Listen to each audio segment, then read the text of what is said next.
이란 전쟁이 터지고 거대한 변화가 일어나게 되면 투자 기회가 생깁니다. 그럼 넥스트가 어디냐? 에너지 투자구나. 세계 최고의 투자자가 에너지 사업에서 오랫동안 투자를 하고 있고 거기서 안정적으로 돈을 벌어서 부를 쌓는 것을 우리가 결과만 알고 있는데 과정을 한번 보자.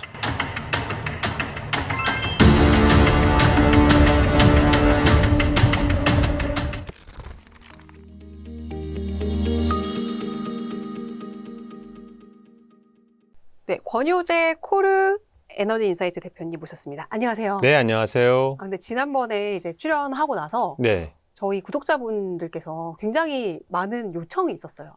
네. 에너지 공부를 좀 중요한 것 같은데 제대로 한번 해보고 싶다. 좀 다시 모셔주시면 안 되냐, 이런 류의 요청이 있었어요. 예. 그리고 워낙 또 이 에너지 투자 저도 지금 읽고 있는데 네. 이게 굉장히 유익하더라고요. 네. 이 책도 쓰시고 이제 업계에서 20년 넘게 또 일을 하시다 보니 이제 전문가를 모시고 좀 배워보고 싶다, 이런 얘기들이 많아서 그래서 저희가 특별히 부탁을 했습니다. 요 앞에 요 보이시죠? 네.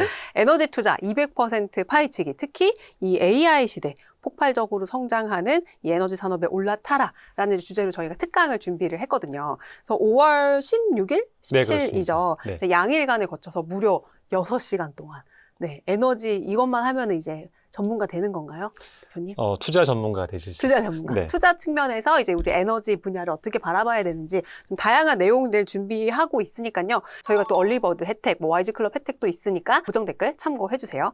저도 이제 에너지 공부 이번에 좀 본격적으로 해보고 있거든요. 네. 우리가 지금 이 시기에 에너지 투자에 특별히 좀 주목해야 되는 이유가 있다면 뭘까요? 역사적으로 네. 에너지는 사실 우리가 잘 느끼진 못하지만 인간 생존의 3대 조건 중에 하나예요. 첫 번째는 공기, 두 번째 물, 세 번째가 에너지입니다. 이게 진짜 원래 3대 조건이. 네. 왜 그러냐면 네. 사실 인간이란 대단히 이제 연약한 생물이에요.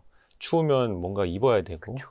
더우면은 온도를 낮춰야 되고, 그다음에 우리가 요즘 아파트 사시는 분들 집에서 딱 물 트면 물 나오지만 그거 다 전기 펌프로 나오는 거거든요. 그러니까 전기가 끊기면 물이 안 나오고요. 내가 배달해 먹는 음식 당연히 안 올 네. 거고요. 그러니까 우리가 생존하는 데 있어서 필요한 필수적인 온도를 유지하고 내가 먹는 걸 공급하고 하는 이 모든 것들이 에너지가 없으면 바로 정지가 됩니다. 그렇죠. 근데 너무 이게 항상 공급이 되니까 너무 당연하니까. 네, 느끼지 못할 네. 뿐이에요. 그래서 역사적으로 사례가 많이 있어요. 1차 세계대전이 끝나고 네. 오스트리아 이제 빈이라는 아주 오래되고 유명한 네. 도시가 있는데 그 빈에 석탄 공급이 한 9개월 동안 끊긴 적이 있었는데요. 그때 2만 명이 죽었어요. 죽었어요? 네, 굶어 죽었어요. 2만 명이요? 네. 왜냐하면 빈이라는 대도시가 식량 공급을 주변에서 다 의존을 했거든요. 그때 이제 오스트리아 합수부르크 제국 네. 수도였기 때문에. 근데 이제 석탄 공급이 끊기니까 와. 석탄으로 기차를 돌려가지고 그 기차로 식량을 실어 와야 되는데 네. 기차가 안 다니는 거예요.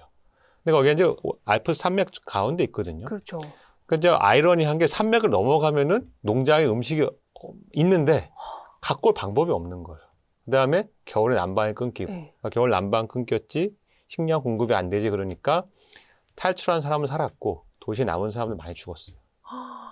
그만큼 이 에너지가 인간이 살아가는데 필수인데, 네, 절대적으로 중요해요. 근데 사실 우리나라만큼 에너지 공급이 잘 되는 나라도 없잖아요. 그러니까 이 일반 시민들이 느끼기에는. 이제 네. 우리는 그동안에 네. 국가적으로 에너지 공급에 대해서는 사람들이 걱정하지 않도록 그게 뭐 가격의 측면이랄지 여러 가지 측면에서 정부가 정말 노력을 많이 했는데 역설적으로 우리나라만큼 에너지가 공급이 취약한 나라가 없습니다. 그래요? 네, 왜냐하면 현대 문명은 사용하는 에너지의 80% 이상이 화석연료입니다. 근데 우리나라는 그 화석연료가 없죠. 하나도 안 나요. 안 나죠. 네, 심지어 우리가 이제 철강을 만들거나 석탄화력 발전소 돌릴 때 쓴 석탄 그거 다 수입해요. 오로지 우리가 공급할 수 있는 국내에서 나오는 에너지라는 거는 연탄에 쓰는 네. 무연탄, 네. 그다음에 일부 그 나무 정도였는데 그나마 이제 기술이 발전해가지고 재생에너지, 태양광이나 풍력, 전기가 이제 좀 공급되면서 그나마 조금 사정이 나아졌지만 여전히 우리는 우리가 필요한 에너지의 90% 이상을 다 수입에 수입. 의존합니다. 아이러니하게 수입에 의존을 해야 되는 그런 약간 그런 상황 속에서 국민들에게 차질 없이 공급을 하기 위해서 어떤 약간 그 마지노선을 잘 세워놨다. 이렇게 이해를 하면 되는 거예요. 그렇죠. 이제 학창 시절에 보면은 네. 학교에 꼭 지각하는 애들은 네. 학교 바로 앞인 애들이에요. 맞아요, 맞아요. 왜냐하면 자기가 생각할 때는 뭐 가면 되니까. 네. 그래서 항상 지각을 하는데 그쵸. 항상 일찍 오는 애들은 집이 제일 먼 애들이에요. 맞아요. 무조건 일찍 와야 되니까. 그러니까 우리나라는 이 화석 연료에 있어서만큼은 이제 집이 먼 학교에서 멀리 그렇죠. 산 그런 네. 존재인 거죠. 네, 그래서 아주 그쵸. 철저하게 네. 대응을 많이 한 나라이기 때문에 지금까지 잘 왔지만 저는 이제 많은 방송에 나오면 그런 말을 해요. 우리는 굉장히 간이 큰 민족이다. 왜요? 그렇게 중요한 에너지를 그렇게 많이 오랜 세월 동안 외부 조달에 의존하면서도 그거에 대해서 국민들이 별 경각심이 없어요. 그래서 어떤 이제 일이 터지냐면은 이제 이란 전쟁이 나가지고 석유 공급이 끊긴 게 아니에요. 공급량이 좀 줄었죠. 그러면 우리가 사실은 자본주의 시장에서 수요 공급의 원리를 생각하면은 필수재인데 공급을 줄면 가격이 올라가고 그럼 거기에 맞춰서 내가 소비를 줄여야 되잖아요. 그렇죠. 근데 그럴 생각은 우리는 아무도 없어요. 나는 무조건 1리터 2,000원 이하로 기름을 넣어야겠다. 맞아요. 정부는 대책을 마련해라. 네. 하는데 어떤 의미에서는 외부에 전적으로 수입에 의존하면서 그럼 우리가 뭐 예를 들어서 국내에서 석유를 안 쓰는 방법을 찾은 것도 아니고 외국에 우리가 직접 가서 무슨 유전 개발을 한 것도 아니에요. 그러니까 여건은 똑같고 방법도 안 바뀌었는데 뭔가 이제 차질이 생기면은 바로바로 국민들이 못 참는 거죠. 그렇죠. 그래서 이런 상황은 앞으로 더 심각해질 가능성이 매우 높습니다. 왜냐하면 석유든 가스든 석탄이든 간에 이거는 전 세계에 고루 분포되어 있지 않고 특정한 나라들, 특정 지역에 몰려 있는데 그 나라 입장에서는 어떻겠어요? 이 귀한 자원을 가지고 자기들의 국력과 국익에 도움이 되게끔 하려는 유혹이 항상 있었잖아요. 네. 극단적으로 너 마음에 안 들어 석유 안 팔 거야 이럴 수도 있단 말이에요. 그럼 왜 지금까지 그렇게 안 했느냐? 그것은 패권국, 특히 미국이 전 세계 질서를 주도하면서 그렇죠. 누구든지 시장을 자유롭게 웬만한 건 다 살 수 있게끔 해라. 그래서 이제 시장 경제, 그다음에 국제적으로 바다를 통해서 물건이 왔다 갔다 하는 것을 아무도 막지 마라라고 하는 자유통항. 이 두 가지 원리를 미국이 전 세계 공공재로 공급했기 때문이에요. 그래서 이제 화석연료 가격이 오랜 시간 동안 그래도 낮은 가격을 유지했던 건데 미국이 점점점 이제 자기들의 어떤 경제적인 한계도 부딪히고 있고 그다음에 이러한 시장에서 어떤 자원이든 구할 수 있고 자유통항의 원리를 허용하는 것이 미국 국익에 도움이 되느냐에 대한 회의가 있어요. 그래서 이제 이 트럼프 2기 같은 경우에는 그렇게 할 필요가 없다. 미국은 이제 국가적으로 화석연료가 그렇게 중요하고 북미 대륙에 화석연료가 많이 나오네? 그러면은 이거를 레버리지 삼아서 미국의 국익을 더 강화해야겠다라는 게 트럼프의 명확한 정책이거든요. 네. 거기 이제 한 패키지, 쌍둥이 패키지가 뭐냐? 자유통항의 원리? 그거를 위해서 왜 우리가 미국 국방비 이렇게 많이 쓰고 희생해야 되지? 그렇죠. 뭐 필요한 사람이 가져가. 호르무즈, 뭐 일본, 한국 니네가 가져가 그랬죠. 네. 근데 처음에는 우리가 그 말을 들으면은 되게 기분이 나쁘긴 했어요. 맞아요. 아니 문제는 지가 일으켜놓고 자기가 전쟁 일으켜놓고 왜 우리한테 난리를 치나 했지만 냉정하게 원리적으로 생각해 보면 틀린 말이 아니에요. 맞아요. 왜냐하면 미국은 중동에서 기름을 수입하지 않아요. 네, 수입하지 않아요. 미국은 중동으로부터 가스를 수입하지 않아요. 근데 우리는 수입한단 말이에요. 그렇다고 우리가 미국한테 고맙습니다. 여기 이제 뭐 해군 비용을 드리겠습니다도 아니잖아요. 네. 미국은 그 계산을 이제 하겠다는 거예요. 이제 시작이에요. 네. 이 호르무즈 같은 데가 전 세계 호르무즈 하나만 있는 게 아니거든요. 이런 이제 소위 아주 핵심적인 병목 지점이라고도 하고 뭐 초크 포인트라고도 하는데 이런 지점이 이제 호르무즈도 있고 말라카협도 있고 여러 군데 있단 말입니다. 이미 말라카협 같은 경우에는 이제 인도네시아하고 말레이시아가 관리하는 해협인데 인도네시아에서 통행을 받겠다. 네. 이런 얘기가 나왔다가 말레이시아에서 나는 반대야 해가지고 들어갔지만 즉 앞으로의 세상은 우리가 지난 3, 40년 동안 누려왔던 것처럼 에너지를 많이 자유롭게 이렇게 편하게 받아 쓰는 세상은 더 이상 아니다. 더 이상 아니다. 앞으로 더 많은 에너지가 필요한데 에너지의 수급이나 확보가 더 어려워지는 그런 시대가 다가오고 있습니다. 그래서 이런 거대한 변화가 일어나게 되면 투자 기회가 생깁니다. 그렇죠. 네. 늘 투자 기회는 변화 네. 속에서. 변화 속에서. 네. 그래서 이제 에너지 투자를 저희가 좀 터잡아야 되고요. 두 번째는 제가 에너지 투자를 강조하는 두 번째 이유는 오늘도 이제 그 경제신문에 기사가 나서 제가 주의 깊게 보고 왔는데 우리나라가 이제 퇴직연금이 500조가 넘었다는 거예요. 맞아요. 근데 그 500조 중에 절반 이상이 원금 보장형에 들어가 있는데 연간 수익률이 3%가 안 된다. 그쵸. 연간 수익률 3%면은 사실 물가 인상률도 안 되는 거예요. 그러니까 그 돈이 날아가는 거죠. 그러면 사람들이 이제 궁금해해요. 그렇다고 내가 지금 그러면은 뭐 주식을 하랴. 왜냐하면 사람들이 불안한 게 주식이라는 게 좋을 때는 막 올라갔는데 그렇죠. 그러다가도 막 지난 3월달, 4월달 난리도 아니었죠. 사이드카가 막 빵빵빵 터져가지고 맞아요. 저는 그때 이제 다른 일이 있어서 주식을 이렇게 쳐다보지 못할 상황이어서 차라리 좀 다행이었다 그러네요. 생각하는 운이 게 좋으셨네요. 네. 뭐 막 주변에 정신이 없더라고요. 물어보니까. 그래서 이제 연금에 혹은 그 내가 오랫동안 돈을 묶어놨다가 내 인생 후반부에 안정적 수입이 필요할 때 맞는 상품이 필요해요. 그게 이제 유럽이나 미국 같은 데서 사람들이 주목하는 것이 에너지 쪽이에요. 왜냐하면 필수재니까. 예. 필수재는 인간이 존재하는 한 수요가 있어요. 그렇죠. 근데 이제 AI나 반도체나 이런 분야는 좋을 땐 좋은데 문제가 뭐냐면 우리가 20년 전, 10년 전에 오픈 AI라는 회사가 있었습니까? 없었죠. 네. 거꾸로 말하면 10년 후에 이 회사가 있을지 없을지는 아무도 몰라요. 아무도 몰라요. 왜냐하면 기술이 워낙 빨리 바뀌니까. 그런데 지금 전 세계에서 세계적으로 유명한 석유 회사 50년 전에 있었고요. 100년 전에도 있었어요. 그렇죠. 네. 생각해보니까. 생각해보면. 네. 그리고 에너지를 한번 생산하는 어떤 설비가 만들어지면 이거는 30년, 40년, 60년, 80년도 써요. 네. 그러니까 에너지 인프라 혹은 에너지를 공급하는 기업이라는 거는 기본적으로 절대적으로 사람들이 이것에 의존하고 사니까 수요가 있고 수요가 있으면 회사가 상당히 안정적으로 운영이 됩니다. 네. 그래서 이제 이 에너지 인프라 자산은 네. 성장성은 반도체보다 비교할 건 아닌데 일반 채권보다는 훨씬 좋아요. 그렇죠. 네, 그래서 채권보다는 수익성이 좋고 다른 기술주나 이런 것보다는 변동성이 적은. 그래서 이제 오랫동안 갖고 있으면 나중에 내 노후를 책임지기 좋은 아이템이거든요. 그래서 이제 포트폴리오에 그런 부분을 좀 담으면 좋겠다. 아, 그래서 이 책에도 여기 연금 네, 부자를 맞습니다. 넣으신 거구나. 네. 그러니까 정리를 해보면 지금 퇴직연금 시장이 500조가 넘었고, 근데 그 중에 절반 이상이 DB형으로, 네. 원금 보장형으로 네. 들어가 있는데, 이제 그 예금, 인플레이션도 못하는 그 예금에 넣어둘 바에는 이 에너지 패러다임이 변하는 이 상황 속에서 인간의 필수재인 에너지에 투자를 하면 장기적으로 오랫동안 또 채권보다 높은 수익률을 네. 얻을 수 있을 거다라는 측면에서 우리가 에너지를 주목을 해야 된다. 이렇게 그렇습니다. 이해를 하면 될까요? 네. 아, 그렇군요. 근데 에너지라고 하면 사실 저 같은 이제 문과생들은 너무 많잖아요. 네, 맞습니다. 얘도 뭐 가서 뭐 석유도 있고 전기도 있고 뭐 다 사실 잘 몰라요. 그리고 뭐 네네. 광물도 엄청 많고. 그러니까 이 에너지 중에서도 우리가 좀 이제 뭔가 선택과 집중을 해서 공부해야 되는 분야가 따로 있을까요?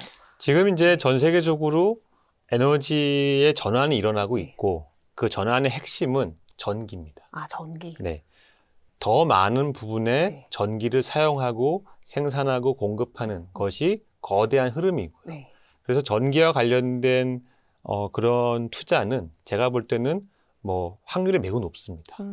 사실 길게 따질 것도 없이 AI 하면서 핫한 그런 종목이 이제 당연히 반도체가 있고, 근데 반도체보다도 더 상승률 측면에서 높은 상승률을 기록한 것들은 대부분 요즘 보면은 전기 관련된 기술 기업들이에요. 그렇죠. 네. 그래서 뭐 무슨 뭐 일렉트릭 네. 이런 회사들 보면은 한 3년 전보다 주식이 뭐 최소 10배 올랐어요. 네. 삼성전기 요새. 엄청나죠. 무섭게. 네.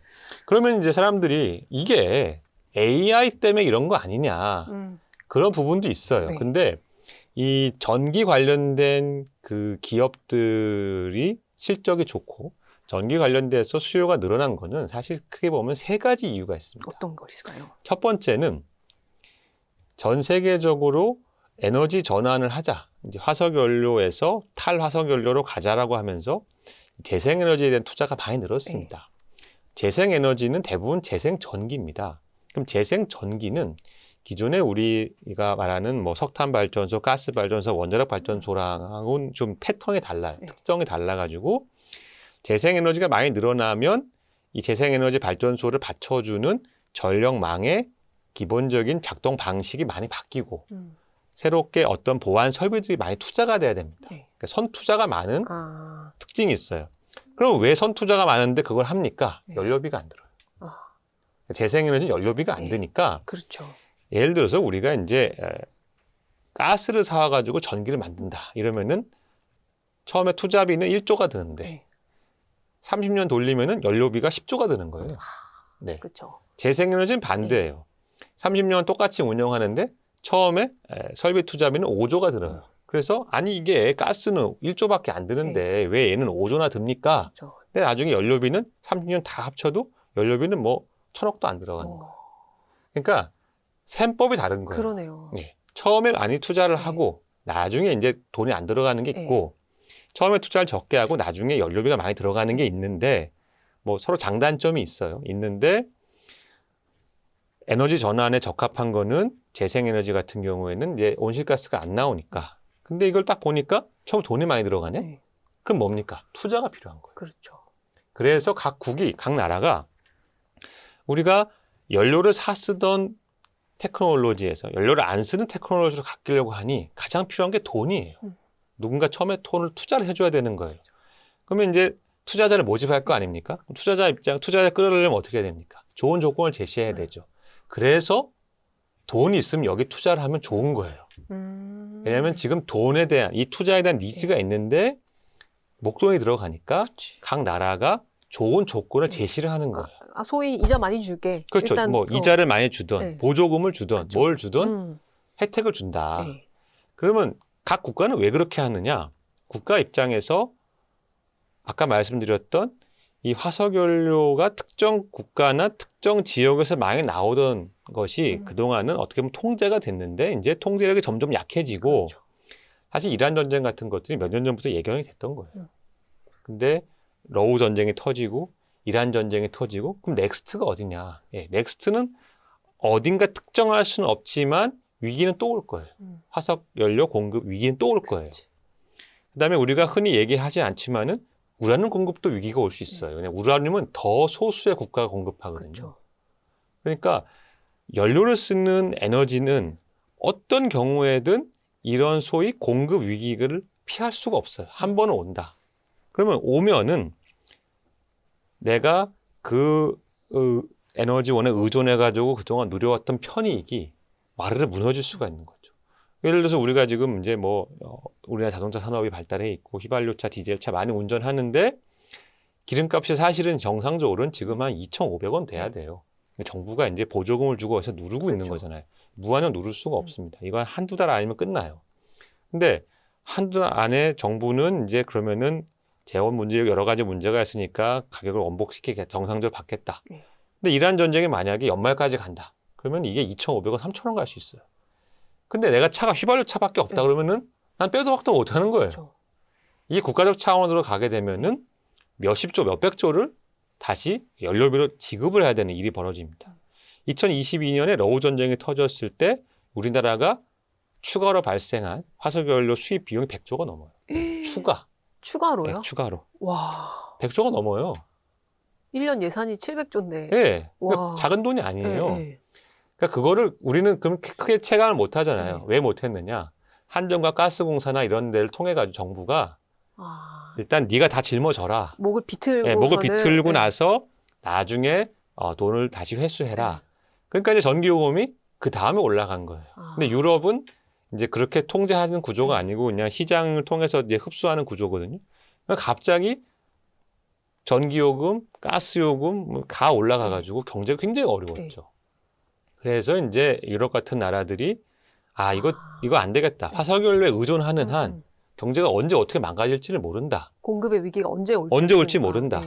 그리고 미국같이 뭐 군사력이 있거나 아니면 무슨 자국이 통제하는 데서 이런 화석연료가 많이 나면 모르겠는데 우리는 단군 할아버지가 그렇게 안 하셨잖아요. 그렇죠.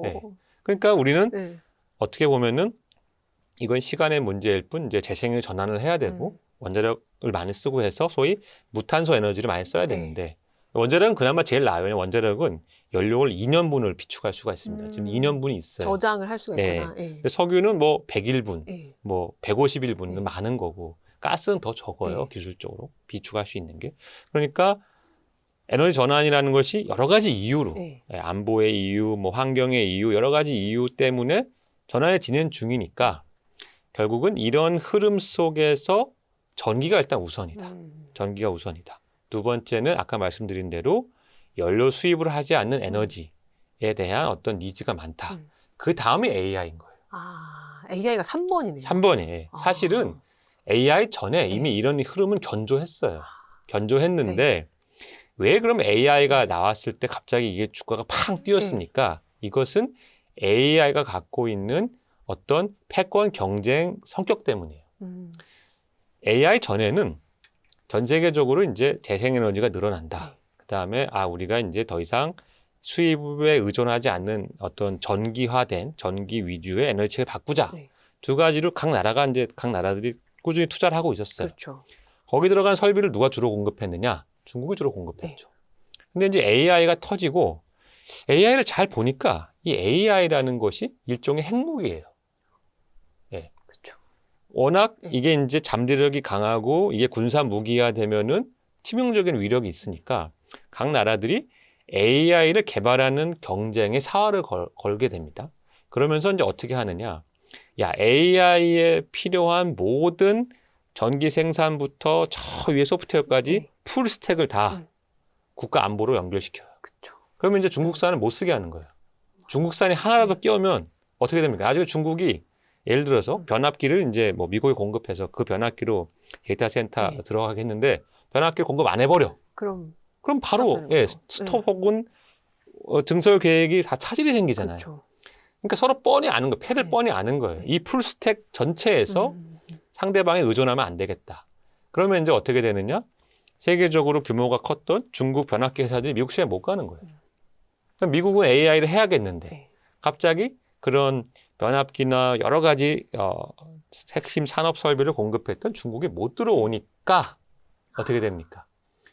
미국과 동맹국으로만 공급을 받아서 하려니 없죠. 공급이 없죠. 그러니까 이제 부르는 게 값이 되는 거예요. 우리나라에는 좋은 거 아닌가요? 엄청나게 좋은 거죠. 엄청나게 좋은 건데 이제 우리가 처음에는 이걸 너무 좋아했어요. 근데 지금은 약간 아차 싶은 게 우리가 쓸 것도 없어. 그만큼 모자라는 거예요? 그만큼 모자라. 그러니까 우리가 쓸 것도 없고 미국이 쓸 것도 없고. 왜냐하면 AI에 필요한 투자가 뭐 올해만 해도 6,700억 달러라고 합니다. 그게 계속 오르더라고요. 뭐 작년까지만 해도 5천억 달러 때, 6천 연초에 6천억 달러 때 계속 올라가잖아요. 그게 이제 그 숫자가 너무 커서 감이 안 오는데 그만한 설비를 공급할 만한 능력이 현재 없어요.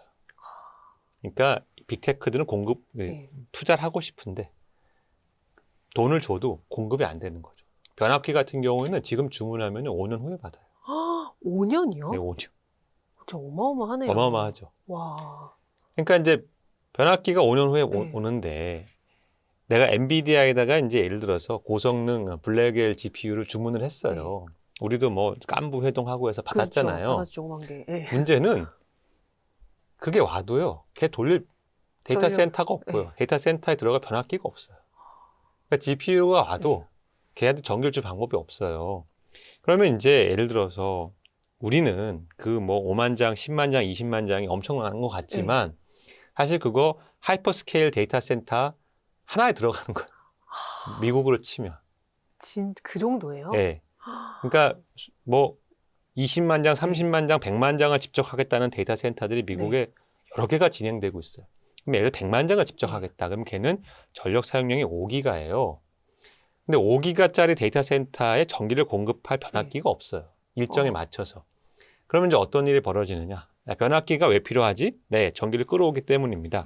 전기를 끌어오는 선은 있냐? 없습니다. 지금 인허가가 안 나옵니다. 뭐 주민 반대가 심합니다. 그냥 다 하지 말고 데이터 센터 바로 옆에 발전소를 지어라. 그게 2년 전의 결정이었어요. 근데 그렇게 2년 지나니까 발전기도 없어 이제. 예, 발전기는 네. 지금 죽으면 6년 후에 와요. 5년도 아니에요. 예, 그건 더 6년이요? 늦어요. 더 늦어요. 그래서 이제 요즘은 와. 뭐를 어떻게까지 됐느냐. 그러면은 발전기를 새 거가 없으면 중고라도 갖고 와. 네. 근데 중고도 없어. 근데 이제 그 가스 발전기가 비행기 엔진하고 그 원리는 똑같고요. 비행기 엔진은 이제 그냥 이렇게 뒤로 슉 뿜어내는 거고, 발전기는 그 뿜어내는 걸로 이제 발전을 하는 거거든요. 돌려가지고. 근데 비행기 엔진은 이제 그게 가동하다 고장나면은 비행기가 추락하니까 사실 쓸만한데 한 반쯤 쓰고 그냥 폐기시켜버려요. 위험하니까. 아. 그걸 다 좀 긁어 모으고 있어요. 아, 그러니까 폐기시킨. 네, 폐기시킨 비행기에서 비행기 못 엔진, 쓰는 예, 엔진을 갖고 와서 비행기 엔진을. 그걸 발전을 돌리자는 거예요. 이것도 다 동났어요, 벌써. 그래서 그 요즘은 정도예요? 요즘은 그래서 최근에 나온 게 한국의 선박 엔진 회사에 주문해가지고 엔진 발전기를 쓰자. 그래서 현대중공업이 네. 그렇게 공시하고 한 게. 그렇죠. 그다음에 뭐 와. 연료전지를 쓰자. 할 수 있는 모든 아이디어를 다 동원해서 전기를 데이터 센터에 공급하자고 하는 거예요. 왜냐? 이건 이제 군비 경쟁인데 중국은 데이터 센터에 전력 공급하는 문제가 전혀 없어요. 전혀 없어요. 중국 내부에서. 네, 전혀 없어요. 와. 어떻게 보면 중국에서는 남아돌고 있는 그렇죠. 전력. 중국은 네. 반대로 기존에 해외 수출하던 변압기 회사들이 수출이 끊겼잖아요. 막혔잖아요. 네. 중국 안에 팔아야 될 거 아니에요. 그러니까 중국 안에 팔려고 막 경쟁이 붙으니까 중국은 변압기 주문하면은 금방 와요. 하루 만에 오는 거 아니에요? 네, 금방 5년 오고. 걸리는 네, 게 하루. 미국은 5년이 걸리고. 와. 그러니까 이런 차이가 발생하니까 역설적으로 내가 풀스택에서 중국을 차단하겠다고 하는 게 중국은 더 빨리 가고 있고 미국은 더 늦어지고 있는 거예요. 결국에는 안보, 패권 경쟁으로 인한 AI도 뭐 수요가 많은 것도 물론 맞지만 네. 그게 이제 우선했기 때문에 중국은 지금 저렇게 주문하면 뭐 며칠 만에 오고. 그렇죠. 이제 와. 그래서 이제 이러한 역설적인 상황이 벌어지다 보니까 사람들이 느끼는 게 이 모든 배경에는 에너지 전환, 에너지 안보, AI가 결합된 최종적으로 향하는 게 어디냐? 에너지 투자구나. 그래서 우리가 에너지 투자를 공부를 해야 그렇죠. 되는 네. 거구나. 네. 근데 에너지가 다른 자산들이랑 좀 아까 말씀 잠깐 주셨지만 이게 오래 가고 생명력이 길고 뭐 다른 자산들이랑 구별되는 좀 몇 가지 특징들이 있나요? 아니면은 에너지의 가장 큰 특징은 이것이 올드 테크놀로지예요, 기본적으로. 그렇죠. 네. 근본적으로 뭐 이게 혁신 기술이 나오고 이런 쉬운 분야는 아닌데 양적으로 굉장히 규모가 커요. 인간 한 명이 전 세계적으로 평균 석유를 2톤 씁니다. 2톤. 그러니까 평생이요? 아니, 한 명이? 1년에. 1년에요? 네, 2톤. 말도 안 돼요. 아니, 기자님이 쓰고 있어요, 2톤을 지금. 정말요? 네, 원유 2톤씩 쓰고 있는 거예요. 네. 그러니까 에너지와 관련된 물동량이 연간 200억 톤이 넘어요, 전 세계적으로.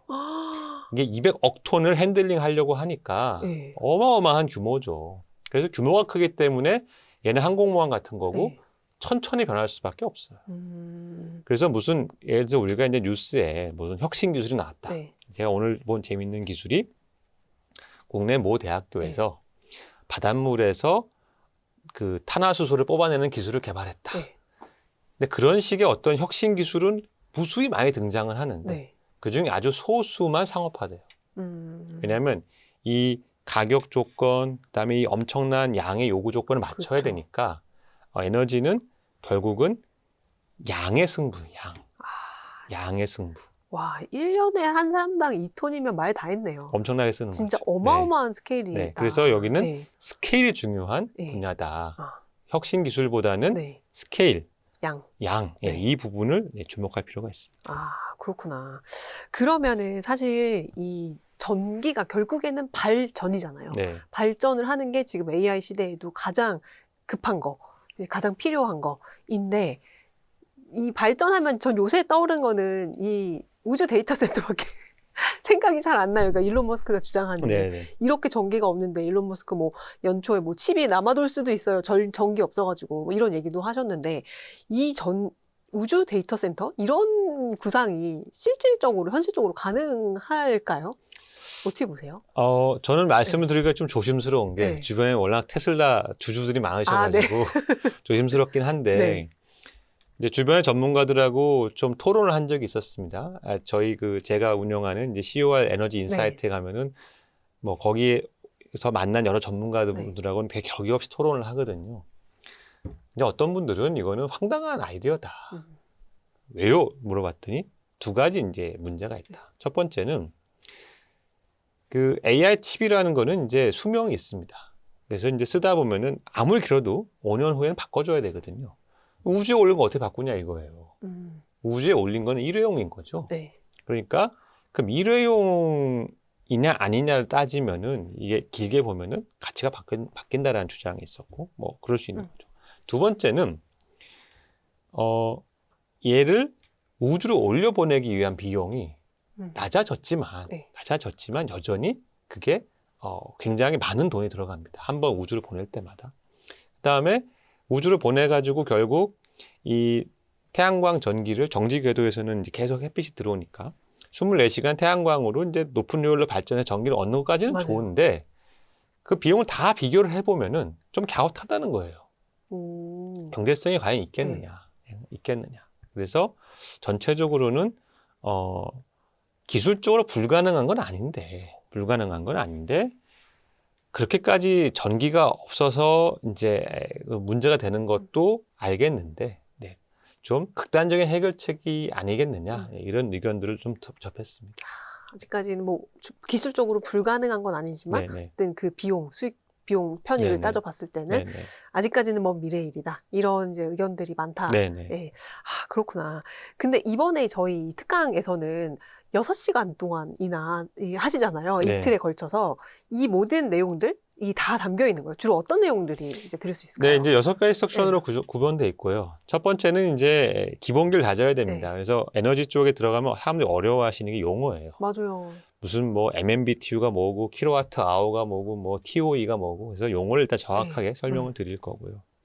그러면서 이제 에너지 플로우라는 개념을 말씀드릴 거예요. 그러니까 에너지가 어디서 출발해서 어디로 가는지. 그래서 이제 플로우와 용어를 먼저 잡은 다음에 시스템으로 넘어갑니다. 에너지 시스템.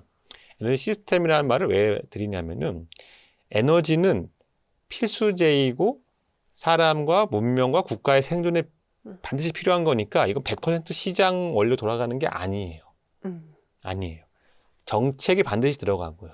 그다음에 시장의 어떤 바운더리를 넘어가면은 이제 상당히 많은 견제가 들어옵니다. 그래서 시스템 안에서 이거를 이해해야 됩니다. 서로 어떻게 연계되는지. 두 번째는 에너지 시스템의 또 다른 차원은 이 에너지가 우리가 에너지를 채굴을 해서 전달을 해서 사용하는 단계별로 밸류 체인이 좀 다릅니다. 그래서 그거를 이제 설명드릴 거고요. 그래서 이 두 가지, 첫 번째 에너지 플로우를 통한 개념을 잡고 에너지 시스템을 이해한 다음에 개별적으로 석유, 가스, 발전, 광물 4개를 다룰 겁니다. 아, 석유, 가스, 광물, 발전. 그러면 왜 바로 석유, 가스 안 합니까? 에너지의 어떤 개념과 시스템을 모르는 상태에서 개별적인 걸 접근하면은요, 전체 그림이 안 보여요. 왜 그러냐면, 에너지는 좀 특이한 게, 우리가 반도체를 쓰다가 갑자기 반도체를 안 쓰고 진공관을 쓸 수는 없잖아요. 그렇죠. 기술이 완전히 다른 거니까. 근데 에너지는 달라요. 내가 석유를 쓰다가 석탄을 쓸 수도 있고요. 석탄을 쓰다가 원자력을 쓸 수도 있어요. 왜냐하면 각각의 에너지원의 최종 결과물과 원하는 것은 사람의 효용인데 전달하는 경로가 되게 다양하고요. 서로 호환되기도 하거든요. 그러니까 이 전체 그림을 모르면 예를 들어서 호르무즈 해협에 석유가 막혔을 때 석탄 회사 주가가 올라갈 거다, 내려갈 거다 이견이 발생합니다. 그러면 이제 첫 번째는 아니 호르무즈에서 석탄이 나오는 것도 아닌데 무슨 상관이냐 이럴 수 있죠. 상관이 있어요. 왜냐하면 어떤 나라는 그동안 석유를 발전을 했는데 석유가 안 들어오면 대체제를 찾죠. 대체제가 석탄일 수 있으니까. 그래서 이 에너지에서는 대체의 개념, 그다음에 서로 상호 경쟁하는 개념 이런 것들을 충분히 파악을 해야만 어떤 뉴스가 나왔을 때 영향을 예상하고 의사결정할 수 있다. 그래서 시스템 개념이 중요합니다. 그러니까 굳이 말하자면 소위 그 총론을 알고 그 다음에 강론을 알아야 하는 것처럼 이 하나가 다 연결이 돼 있는 거네요. 네, 이 그렇습니다. 에너지 발전의 단계에서. 네네. 그러니까 결국에는 인간의 효용을 높이기 위한 네, 발전을 하기 위한 다양한 그렇죠. 예, 일들이니까 에너지 어려워요.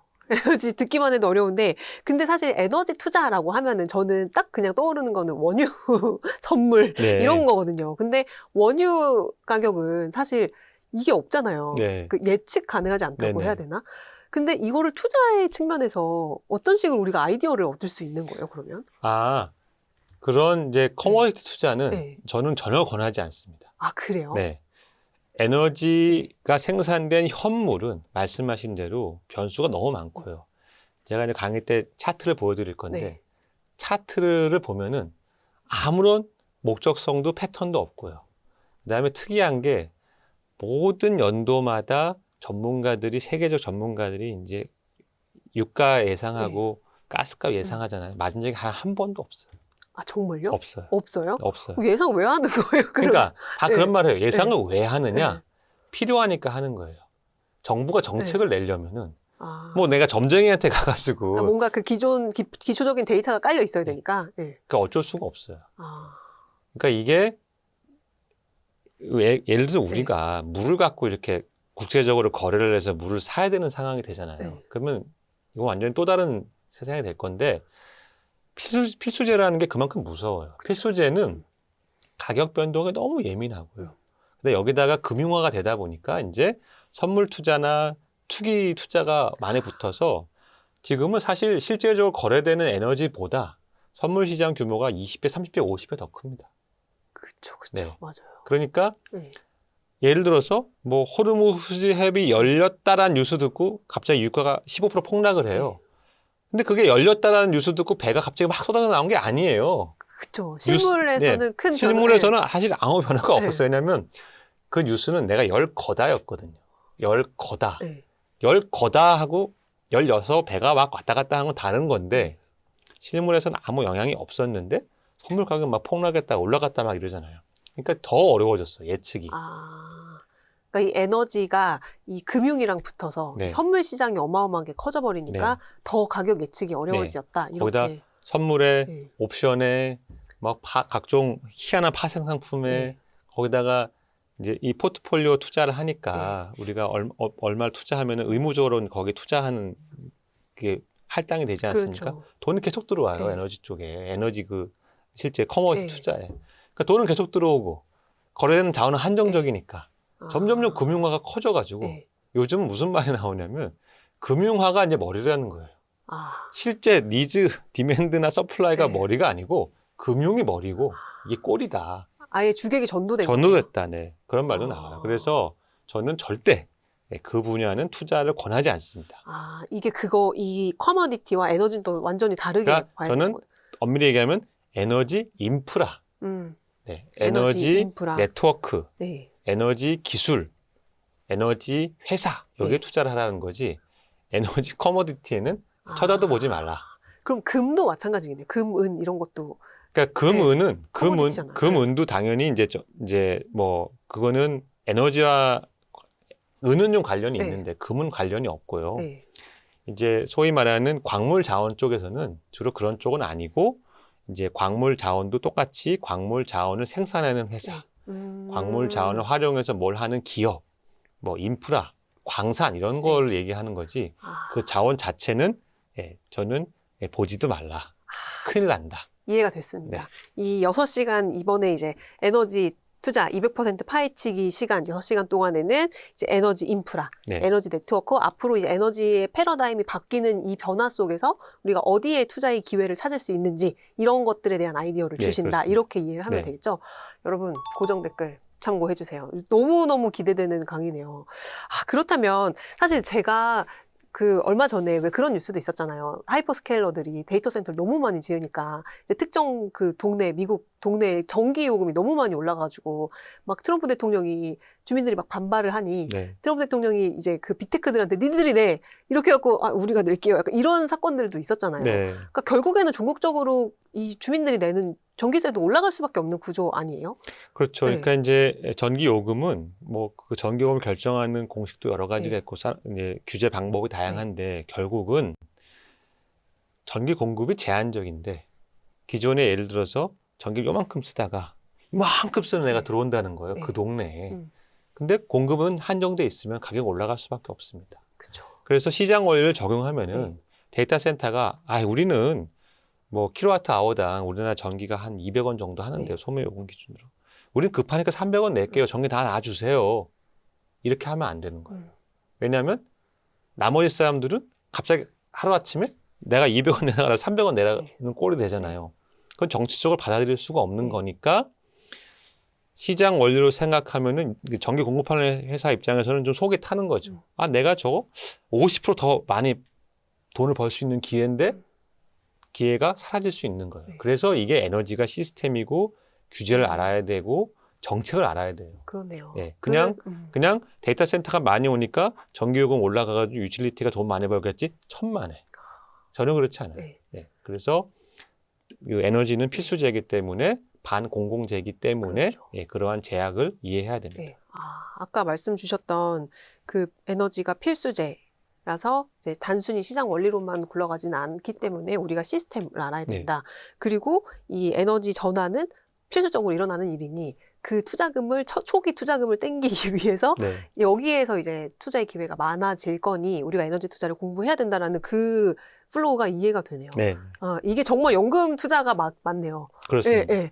그러면은 저희가 이제 쭉 너무 많은 이야기를 하면은 또 강의에 또 할 얘기가 또 줄어드니까 이제 내용은 여기까지 하도록 하고 마지막으로 저희 이제 구독자분들께 또 영상을 보시는 분들께 이제 이 강의를 보면은 이런 걸 얻어가실 수 있겠다라고 하시는 것만 또 마지막으로 한 말씀 주시면 뭐 다 말씀하셨지만 주시면은 좋을 것 같아요. 저는 이제 국내에서 일어나는 많은 산업과 투자에서 에너지를 이해하면은 좀 더 그것이 풍성해질 수 있습니다. 예를 들어서 조선주. 많은 분들이 조선주 하면서 LNG 선 발주가 언제 되냐 하시잖아요. 맞아요. 근데 그건 조선회사가 결정하는 게 아니고 위에 LNG 산업에서 LNG 회사 오일 메이저 결정하는 거거든요. 오히려 그쪽을 이해하셨으면은 내가 목 빼고 도대체 조선회사는 언제 LNG 수주하나 기다릴 필요가 없어요.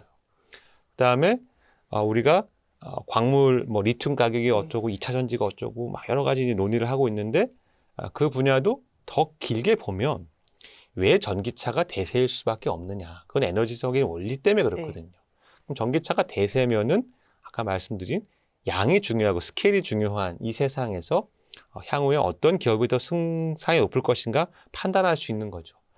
왜냐하면 국내에서는 너무 많은 부분을 좀 편향된 게 일단 너무 기술을 너무 강조해요. 근데 에너지는 기술이 다가 아니고요. 제가 볼 때 양이 더 중요해요. 기술보다도. 근데 국내에서는 좀 그런 시각이 부족하니까 제가 그걸 보완해 드릴 거고 두 번째는 에너지와 에너지 간의 호환 관계, 대체 관계를 모르면은 함정에 빠질 수 있는 거죠.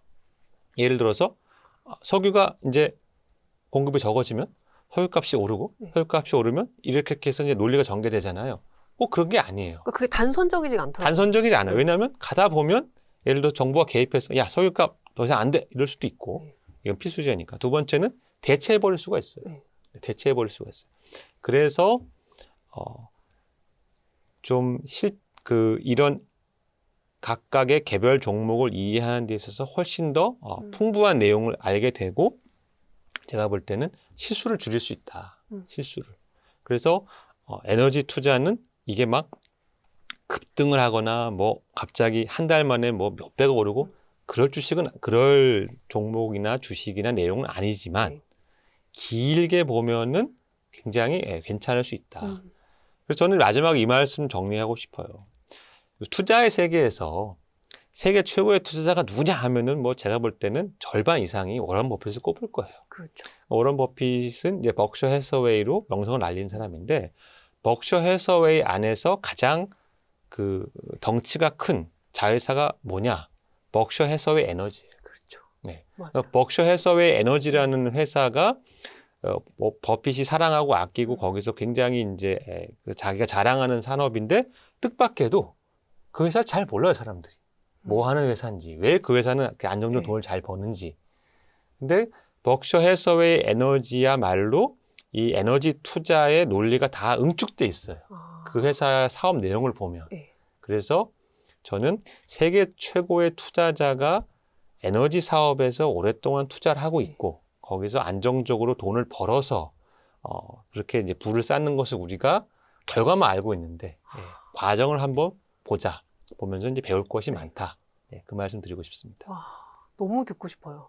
정말 세계 최고의 투자자라고 알려진 워렌 버핏도 에너지 투자로 정말 막대한 부를 이뤘다는 것 자체만으로도 사실 에너지 투자는 말씀 언제 그거 발주돼요? 이거 언제 올라요? 이렇게만 이제 알고 있는데 이제 이 강의를 들으면 어쨌든 대표님의 말씀을 듣다 보니 나무를 보는 게 아니고 숲을 보는 방법을 알려주시는 것 같아요. 네. 그래서 이 강의 저희 정말 어렵게 지금 모셨거든요.